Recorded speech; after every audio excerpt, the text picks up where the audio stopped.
Good day, good day, good day, good day. How's everyone feeling today? Welcome back to ASG-Artizfacts Studio Gallery. I'm your host and designer for this session of Practical Model Builds, Kevin McDowell. And today I want to show you more of an archival series for this moment. Today won't be one of the build sessions in how to do and how to create the models. But instead, I'm going to reflect back on some of the previous models I built I never get a chance to showcase. And so, with the world to do, we're going to get started. Let's have fun. All right, let's get real. How you doing, folks? Artist Kevin McDowell, ASG-Artizfacts Studio Gallery, coming to you from home again for this episode. And here is a little bit of some of the previous practical models that I built for my independent sci-fi project. So what I'm going to do for this series is I'm just going to just do a little talk about them. This here, right here, you'll see is an interior shot, exterior, cityscape, and one of the also crafts, the vehicles in the independent film. Again, I'm not going to get too much into the plot. Hold your seats. We'll get to that. But if you check out my official Artizfacts art page on YouTube, you'll see some of the teasers that I've created using generative AI. Now, again, I want to talk about this generative AI thing for me. Every artist and every individual does what they do for their own niche, whatever it might be. I don't think that AI should be the end and all where AI controls everything.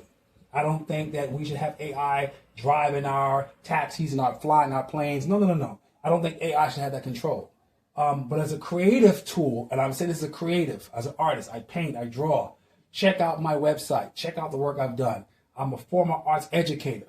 So I've been drawing since I was 5, and I'm more than half a century in terms of age. But that being said, if I take the AI idea and put it aside, as an artist, I paint, I sculpt, I do collage, I design, graphic design, Photoshop, film, you name it, animation, and this is the funny thing. I had posted recently how I thought there are some advantages. And initially, when AI came on the scene, I was like, oh, that's the devil. And again, I may have mentioned this in one of my previous episodes. At some point when I created these practical models, I wasn't having success with fundraisers and Kickstarters and all those things to actually raise funds to hiring a crew. I brought equipment, lighting equipment, blue screen, green screen, you name it. I don't know how much I spent so far out of pocket on my own to just get an introduction of what I was trying to do in terms of the film. And filmmaking or anything else is not cheap. And folks always tell you, why don't you do the old man, not the old man, the cheap way of doing the shoestring and on your phone. I don't want the end product of my work to be filmed on actually a phone. That was never the concept, At one point, it was like, hey, how much do these cameras cost? A Red, that's standard for a Netflix episode, a Netflix series, a Red going to cost you well over $100,000. That's like a down payment in a house. So where people like myself and people who are working and we don't have that access are going to be able to create film and explore the medium of film if we don't have that. So there's more cost-effective ways you can do it, but I think it's all about doing it well, executing it well. So that's where the AI came into play for me. And again, when I was in college creating animation, doing my animation thesis, it was the Oxberry. A lot of folks today who are using animation tool sets don't even know what an Oxberry camera is. Yeah, I mean, I was, some of my professors at art school, they worked on Disney films, they worked on television series and animation. Like, they were masters at their trade, teaching me and fellow students the technical parts of filmmaking when it came to animation, the lighting, the camera itself, putting in the actual film, the Eastman Kodak. Yeah, we used 16 millimeter film at the time for our animation, but the cameras were formatted to 35 millimeter. But who had 35 millimeter for an animation as a student? I mean, developing the film itself. But my point is, where is Eastman Kodak? The point I'm saying in this is that whether you're for AI or you're against AI, that's your choice. Whether you are, whatever kind of artist you are, you're in your niche, that's what it is, that's what you do. For me, I found that as a survivalist, as an artist, I had to be able to take on as many skill sets as possible. So it's not just that I do painting traditionally. And even my painting, my artwork, which I use acrylic paint, I'm not just limited to acrylic paint. I use oil, pastel, you name it. I'm not the type of artist that lock myself in. Well, I'm a painter and I paint portraits. If that's what you do, fine. There are people who do some serious portraits, and there are people who do some serious still lives, and certain people do some serious abstract, and that's their niche. That's what they do. But if the avenue was to be explored to break outside to, let's say, how would you do digital paint? Digital paint? Yeah, using Autodesk. That ain't no real paint. And for me, it's not about so much the technique. It's about acquiring the skill and applying your skills to a different medium to expanding yourself. That's just my opinion on it. But anyway, let's get back into this. All right, so I want to talk about, again, what you're looking at. What you're looking at here is several practical models that are actually in the film that I've produced. I'm not going to get the plot away. Already I have about an hour and 40 minutes running time. My goal is a feature-length film, and it's getting there. I have to go back and tweak some of these rendered effects using generative AI and all these things. But in this episode, I'm going to stitch in, here is a corridor, and there's a scene of a corridor, and there's a battle with, robots and blah, blah, whatever it is. And there's a laser battle, and I use generative AI to create the visual effects of the smoke, the debris, the lasers. And when you see it, you might find it impressive. And what I've done is I took a photograph of these models and then used my photographs that I've taken of the work I created and then use generative AI. Because that's always a debate too. Like, AI is not creative, it's other people's work, it's my work. So I'm putting my work using the tool set, and I think that's the advantage. And when I saw these lasers shooting across the screen and smoke and debris, I'm going to stitch in and you'll see it. And there's another extended part of this set, this miniature set, which I built as a module where I can connect them and interchange them to expand. That's how I was thinking. How I'm going to be more cost effective this. But anyway, this is really primarily created using a lot of recyclable material.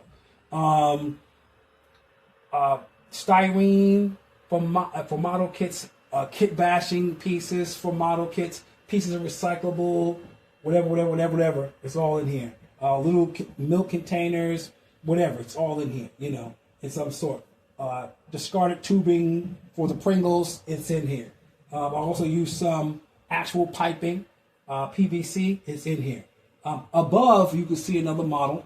This is actually the cityscape. I know you only see the base of it, but when I show you and stitch in the edits, you'll see the scenes of this city where, explodes without any pyrotechnics. So that's the thing. So let me show you real quick, and I want to keep this video today short. I know I talked a lot about my rationale of all this whole thing.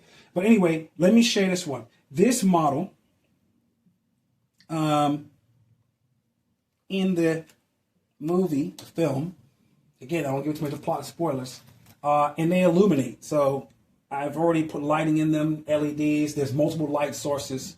I'm having a problem with this. I built this model about 5 years ago, believe it or not. Almost 5 years ago. And so, for some reason, because the material is what it is, there's a lot of foam core as a frame, and over time, it's going to slowly warp. So I have to realize, I have to find ways when I create the newer models. Most of the models I use are more plastic and styrene, and the only thing I have to worry about is if they'll melt or burn, but that's not going to happen. But this is one of the vehicles, the enemy ship here. Turn this way. It's in the design of a bird, a falcon specifically, and in the story you'll see those type of creatures, in the render. Okay. let me show you this also, the model of the corridor.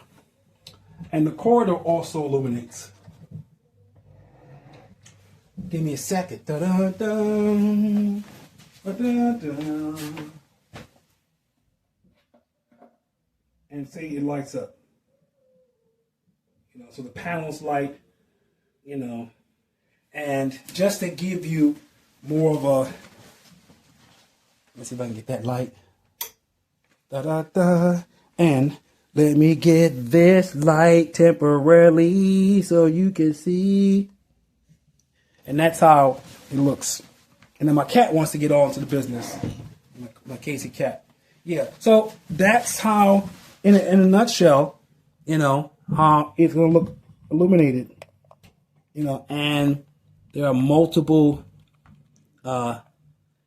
aspects of the visual effects that just putting it together. Not all of my models illuminate. Not all of them light up. Because there's a lot of time to wire them sometimes, of sorts. Like this one here on the top, this section of the cityscape, there's no lighting in it. And it's interesting that when I took the still shot and used AI, I was able to give it life in the image where it appeared to have illumination and it would have electronic ads that are blinking. That was the AI generated version of the clip. But anyway, I keep it short. That's that. Check me out at Artizfacts Art on YouTube. I'm going to do for my next episode a how to do. A lot of folks I've been telling them I'm going to do some how to do's, how to build actual models using styrenes and special styrene glues and that stuff. So I think my next episode, I'm going to show you in that episode building, because what's going to happen is today I'm going to start a new project. I'm going to build another interior, and it's going to be a luxurious, plush, of people who live in the zone. Yeah, I can't tell too much about the plot. But anyway, stay tuned. Look forward to that. I'm going to get my mood in and get ready to start building my new interior set. And this is the rustic and it's part of the story. The other one's going to be at least my goal is to make it heavenly, you know, to make it like class structure. Remember, there's a plot in the story of class structure. But anyway, not too much. All right, I'll check you guys out later. You have a wonderful day. Peace. No chicken grease.